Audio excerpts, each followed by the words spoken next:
केंद्रीय कर्मचारियों के बाद इस राज्य सरकार ने भी अपने कर्मचारियों को दी बड़ी सौगात। महंगाई भत्ते में इतने फीसदी की बढ़ोतरी को दी मंजूरी।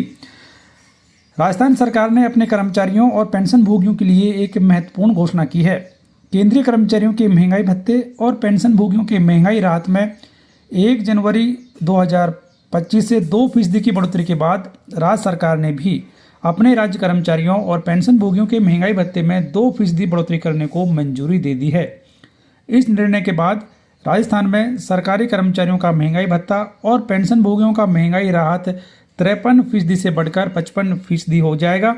यह बढ़ोतरी 7वें वेतन आयोग की सिफारिशों के आधार पर की गई है, जो सरकारी कर्मचारी और पेंशन भोगियों को महंगाई से राहत देने के लिए तय किया जाता है। कर्मचारियों और पेंशन भोगियों को इसका फायदा मिलेगा और राज्य सरकार के इस फैसले से करीब 4 लाख कर्मचारियों और पेंशन भोगियों को फायदा मिलेगा। इस माह के वेतन में इसका तत्काल नगद लाभ मिलना मुश्किल है।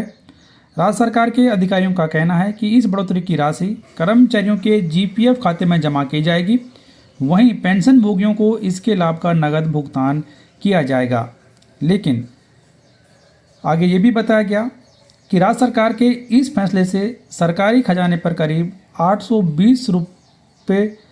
820 करोड़ रुपए का प्रति महीने अतिरिक्त बोझ आएगा। लेकिन ये कर्मचारियों और पेंशन भोगियों को महंगाई से राहत देने के रूप में दी जाएगी।